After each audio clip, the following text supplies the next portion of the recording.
अजय शुक्ला जी, आपके पास आता हूँ। आपने जिगर भाई की बात भी सुनी। हर मौके पर हम सोचते हैं कि हम शायद मोदी को जान गए हैं, लेकिन हर मौके पर वो हमें सरप्राइज करते हैं, कुछ ना कुछ ऐसा करते हैं जहां से एक और निम्न स्तर पैदा हो जाता है। ये एक फासिस्ट अप्रोच है, नाजीवादी अप्रोच है। ये हिटलर और किम का एक जहरीला कॉकटेल है सर। ये आप आर्मी से कहते हैं कि आप हमारा प्रचार प्रसार करेंगे और आर्मी जनरल चुप रहते हैं। हम यहां ये कहना चाहेंगे इस चैनल के द्वारा कि भारत की आर्मी हमेशा से न्यूट्रल रही है, हम उसके ऊपर गर्व करते हैं। लेकिन जिस दिन आर्मी पॉलिटिसाइज्ड हो जाएगी, हम इस आर्मी पर भी गर्व करना छोड़ देंगे, मैं आपको बताऊं। क्योंकि अगर आर्मी पॉलिटिकल कलर्स पहन लेगी, कमल का फूल लगा लेगी यहां पर, तो ये देश के लिए दुर्भाग्य की बात है।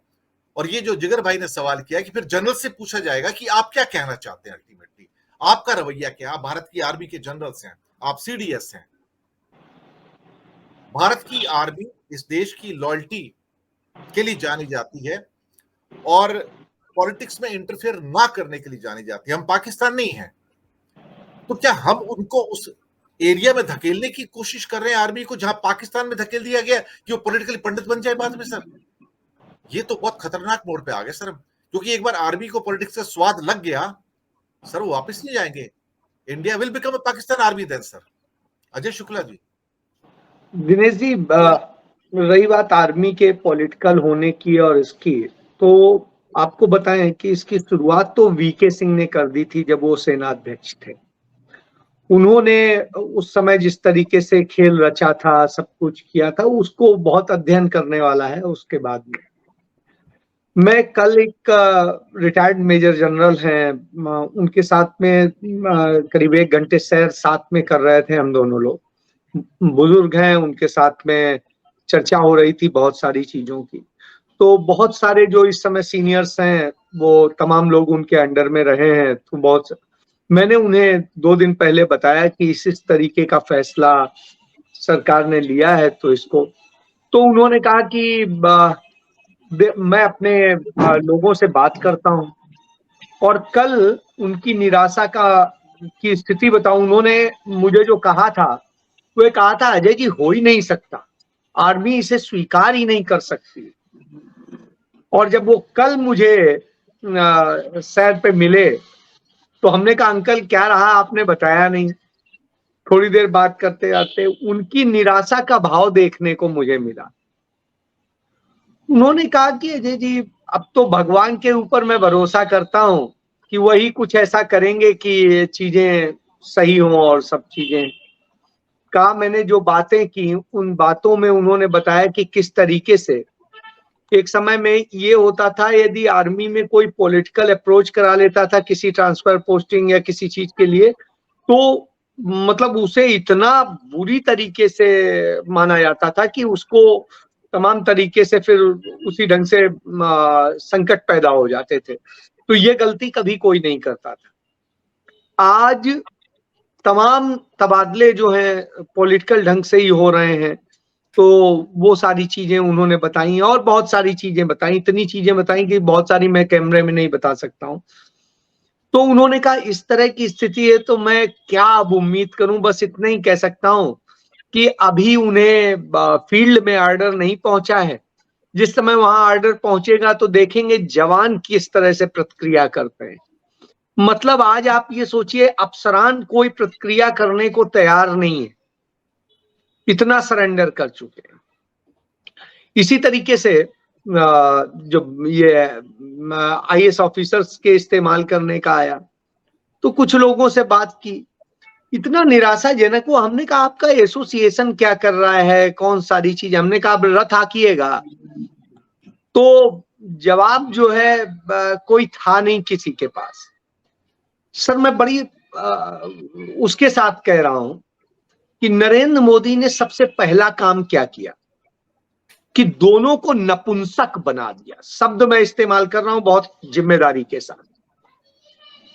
इस देश के अंदर बहुत सारी चीजों को नपुंसकता में ढकेल दिया और उस हालत में लाके खड़ा कर दिया है कि बोलने की हिम्मत नहीं कर पाते, इतना डर रहे हैं। अफसरान कहते हैं हम लोग तो इस तरह से हैं, मतलब मैं ये छोटे नहीं, मैं ये 83 बैच के एक IAS ऑफिसर के वर्जन बता रहा हूं, जो एक समय में बोला करते थे, 2014 तक की बात बता रहा हूं कि अरे नहीं ऐसे कैसे सरकार कर देगी, ये कैसे कर देगी, वो कैसे कर देगी। और आज वो रिटायर होने के बाद कह रहे हैं अजय जी असल में क्या है ना कि ऑफिसर्स जो होते हैं वो अब सरकार जो ऑर्डर करती है वो बहुत निरीह होते हैं, अब वो उससे बाहर कहाँ जा सकते हैं और क्या स्थितियां हो सकती हैं, तो कितना क्या करेंगे। और वो भी मोदी जी के राज में, तो वहां पर तो मतलब इतना डरे हुए घूम रहे हैं। क्यों?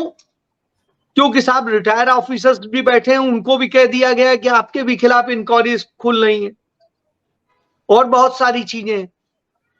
तो बड़ी उसके साथ कहता हूं कि ये 100% नहीं सब पे लागू होता है, लेकिन बहुतायत में चोर बैठे हैं, और जब चोर बैठे होंगे तो डर बहुत होगा। 2-4 लोग बिल्कुल बोलेंगे, सूर्य प्रताप जी बोलते रहते हैं, विजय शंकर सिंह जी बोलते रहते हैं, हिम्मत है क्योंकि उन्होंने ईमानदारी से किया है, लड़े। लेकिन बहुतायत में स्थिति क्या है, उन्हें आज भी रिटायर होने के 10 साल बाद भी डर दिखाई देता है कि साहब कहीं ना कहीं कोई जांच ना खोल दें, कहीं कुछ ही ना कर दें। तो इस तरह की स्थितियों में आ गए, हर कोई दिनेश कुमार बोहरा नहीं हो सकता है। तो वो स्थितियां हैं, इतना डरे हुए। अरे चलिए छोड़िए दिनेश जी, हम आप सब लोग तो बैठ के चर्चा करते हैं, हम पत्रकार हैं। दिनेश कुमार जी हिमाचल से आते हैं, पूछिए इनसे। तमाम पत्रकार ऐसे डर रहे हैं जैसे उनके ऊपर पता नहीं क्या हो जाएगा। अरे तुम्हारे यहाँ क्या ले जाएगा यार, पत्रकार हो काहे की चिंता करते हो यार, तुम्हारा तुम कौन सा ऐसा बड़ा वो कर डाले हो कि तुम्हें वो। हम तो कहते हैं कि हाँ भैया स्वागत है, खुला घर पड़ा है, देख लो निकाल लो जो जो निकाल लो।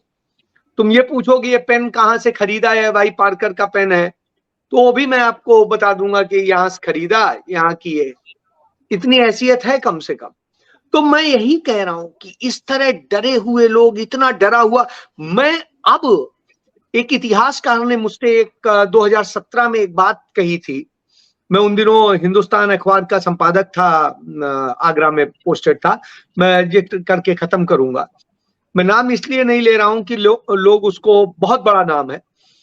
तो उन्होंने मुझसे कहा था कि हिंदुस्तान का इतिहास जो है, यदि आप देखिएगा, बड़ी ईमानदारी से कायरतापूर्ण इतिहास है। यहां जो दुनिया से आया, पूरी दुनिया से लोग आए, यहां मारे, यहाँ की लड़कियों को उठा ले गए, उनसे शादी की या उनका शोषण किया, यहां पर सब कुछ किया, यहाँ की संपत्तियों को ले गए और खूब आए, आराम से यहाँ पे राज किया और चले गए।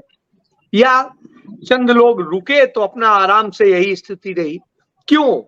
उन्होंने कहा इसमें और कोई दोष ये है कि लोग भगवान देखेगा, भगवान करेगा।